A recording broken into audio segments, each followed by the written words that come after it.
Israel फिलिस्तीन युद्ध का ग्राउंड जीरो से ताजा हाल बताने के लिए हमारे संवाददाता विशाल पांडे सीधे इजराइल के तेल अवीव से जुड़ गए हैं। विशाल, बहुत बहुत स्वागत है आपका।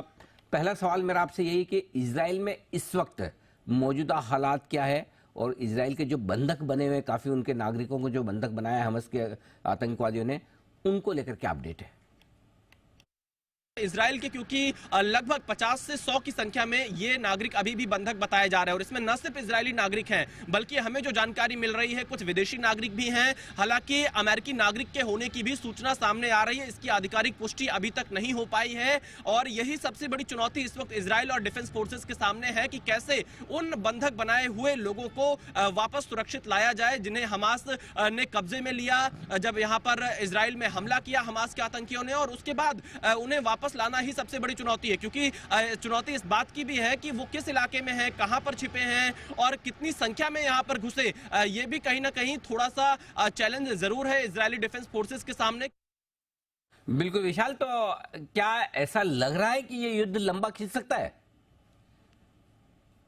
ये लड़ाई और ज्यादा लंबी चल सकती है क्योंकि एक फ्रंट पर जहां हमास से इजराइल का मुकाबला चल रहा है तो दूसरी तरफ पर जैसा आपने जिक्र किया लेबनान से हिजबुल्लाह लगातार अपनी तैनाती कर रहा है, वो भी धमकियां दे रहा है कि वो इजराइल के ऊपर अटैक करेगा। और हमने कुछ तस्वीरें भी लेबनान से देखी कैसे वहां पर जश्न मनाया गया फिलिस्तीन के इस कदम को लेकर जो हमास के आतंकियों ने इजराइल पर हमला किया है। और ऐसे हालात में क्योंकि ईरान भी इस पूरे ऑपरेशन में खुलकर हमास का समर्थन करते हुए नजर आ रहा है तो अमेरिका ने कहा है कि वो इजराइल के साथ खड़ा है और इजराइल को पूरा अधिकार है अपने सेल्फ डिफेंड का और इजराइल जो कदम उठाता है उसके साथ दुनिया के तमाम देश खड़े नजर आ रहे हैं।